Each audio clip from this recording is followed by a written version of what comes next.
Hello and welcome to Examings. Examings की इस video में आपका स्वागत है। इस वीडियो में हम बात करेंगे पीएफआरडीए ग्रेड ए के नोटिफिकेशन के बारे में। पीएफआरडीए एक रेगुलेटरी बॉडी है, मतलब कि ये एक बहुत ही अच्छी अपॉर्चुनिटी, बहुत ही अच्छी नोटिफिकेशन आई है उन सभी स्टूडेंट्स के लिए जो बेसिकली अभी तक आरबीआई, सेबी, नाबार्ड जैसे एग्जामिनेशन के लिए प्लान कर रहे थे। तो ये इस वीडियो में हम डिस्कस करेंगे कि क्या क्या चीज़ें इंपॉर्टेंट है एग्जामिनेशन के पॉइंट ऑफ व्यू से। अगर आपने चैनल को लाइक नहीं किया है तो तुरंत लाइक करिए, वीडियो को ज़्यादा से ज़्यादा लोगों तक शेयर करिए और चैनल को सब्सक्राइब करिए। आप हमें टेलीग्राम पे भी फॉलो कर सकते हैं। Pension fund regulatory and development authority, basically PF regulatory authority है ये एक, जिसका मेन काम पीएफ को मैनेज करना। जो आपका पीएफ हर ऑर्गेनाइजेशन में डिडक्शन होता है, जैसे हर गवर्नमेंट में आपका पीएफ कटता है, ठीक है, और हर गवर्नमेंट नॉन गवर्नमेंट ऑर्गेनाइजेशन में करता है। जैसे आपके पीएफ होते हैं, पीपीएफ होता है, ठीक है।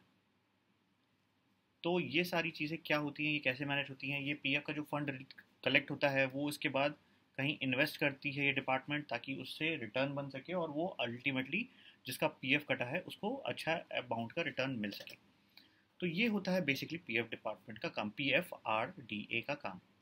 तो इम्पॉर्टेंट डेट्स की बात अगर करें तो फॉर्म फिल करने की जो स्टार्टिंग डेट है वो 23 जून से है और लास्ट डेट 6 अगस्त तक है, ठीक है। तो काफ़ी टाइम है फॉर्म भरने के लिए आपके पास, बहुत ज़्यादा लंबा टाइम दिया, इतना ज़्यादा जनरली किसी भी फॉर्म में मिलता नहीं है। तो आप समझ सकते हो कि इन्होंने 1 महीने से ऊपर का टाइम आपको दिया है फॉर्म फिल करने के लिए, जो कि अपने आप में एक थोड़ा सा अलग चीज़ है, ठीक है।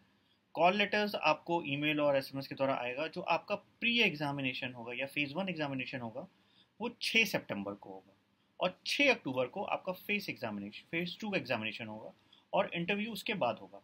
तो इन्होंने प्री और मेंस या फेज़ 1 या फेज़ 2 की डेट ऑलरेडी डिक्लेयर कर दी है, ठीक है। तो अब एकदम लग जाओ, सितंबर में टाइम है, मतलब आप तैयारी कर सकते हो अच्छे से। आगे बढ़ते हैं, कौन कौन सी वैकेंसी आई है इसमें। जनरलिस्ट की वैकेंसी टोटल जनरल के लिए 3 वैकेंसी है, एससी एसटी के लिए एक एक वैकेंसी है, ओबीसी के लिए 2, ईडब्ल्यूएस के लिए 1।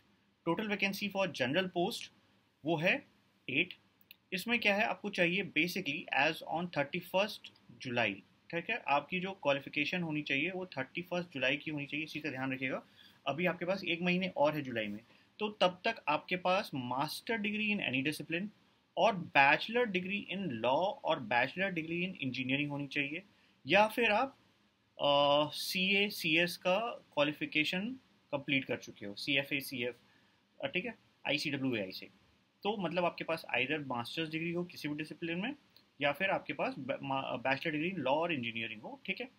दूसरा है फिनेंस एंड अकाउंट्स, जिसमें टोटल पोस्ट 2 है, ठीक है। Graduation from a recognise university, ठीक है।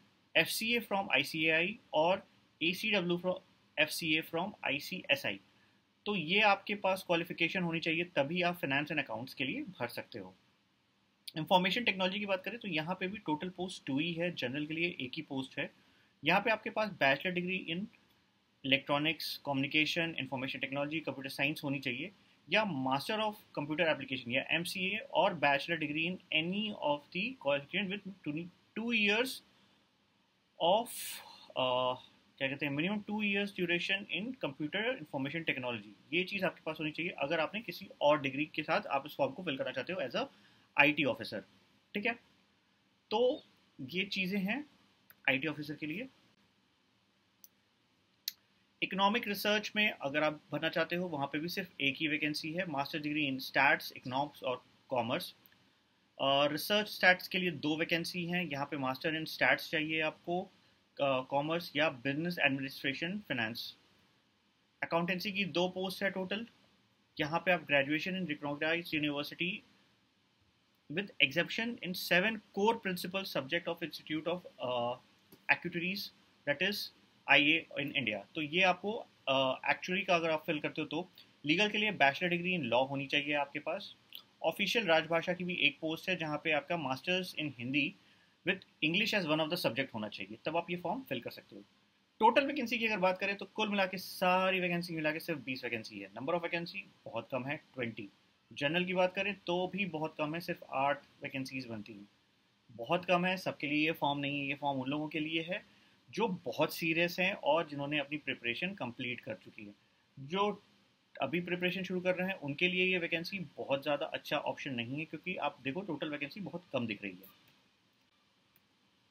बात करते हैं पैटर्न के एग्जामिनेशन के, तो यहाँ पे फेज़ 1, फेज़ 2, फेज़ 3 होगा। फेज़ 3 बेसिकली इंटरव्यू है।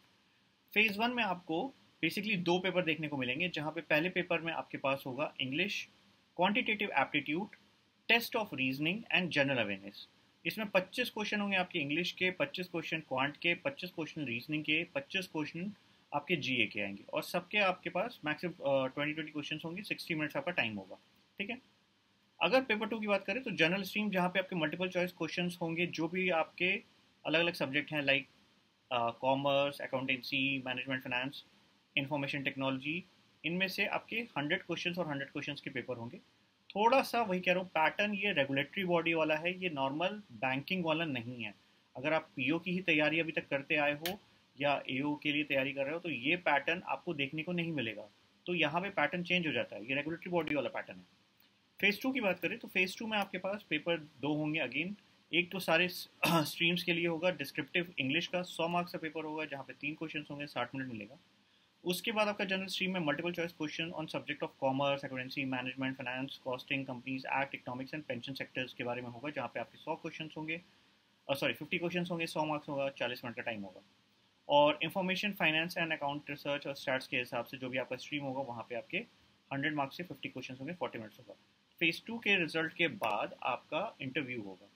इंटरव्यू फेज़ 3 होगा, और वो मोस्ट प्रॉब्ली आपका नवंबर के बाद हमको देखने को मिल सकता है, ठीक है।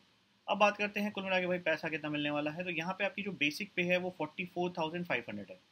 44,500 है, जो कि अभी शायद निगोशिएशन के अंदर चल रही है, तो हो सकता है आने वाले टाइम में और बढ़ जाए आपकी बेसिक पे।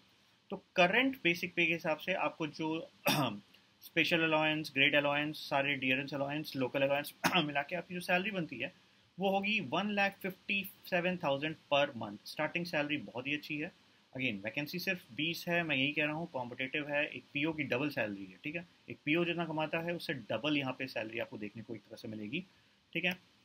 अगर हम इसकी बात करें तो कुछ अदर बेनिफिट्स भी मिलते हैं, जैसे लीव अलाउंस मिलता है, मेडिकल एक्सपेंसेस के लिए मिलता है, पर्सनल एक्सीडेंट इंश्योरेंस, आई रिफ्रैक्शन कॉस्ट, चश्मे के लिए पैसा, ब्रीफ केस के लिए पैसा, कन्वेंस अलाउंस के लिए पैसा, हाउस अलाउंस के लिए पैसा, फर्निशिंग के लिए पैसे, ये सारी चीज़ें, ठीक है। मील अलाउंस, आपको मील कार्ड मिलता है। ये सारी चीज़ें मिलने के बाद आपका जो सैलरी होगा वो 180, 2 लाख के आसपास तक भी पहुंच सकता है। 2 लाख की सैलरी कम नहीं होती यार, लेकिन 157 तो एकदम मस्त है। तो अगर आप सच में तैयारी कर रहे हो, सीरियस हो, अपने अच्छी चीज़ें पढ़ाई कर रखी हैं, तो ये फॉर्म फिल करो, उसको क्रैक करो। इससे रिलेटेड आपके कोई और भी क्वेरी हो तो आप कमेंट सेक्शन में पूछ सकते हो, या फिर आप हमको टेलीग्राम पे भी अपने क्वेश्चंस पूछ सकते हो। चैनल को शेयर करो ज़्यादा से ज़्यादा लोगों तक, और लाइक करना मत भूलना वीडियो को, so that we get motivation to provide more videos to you. Thank you, all the best.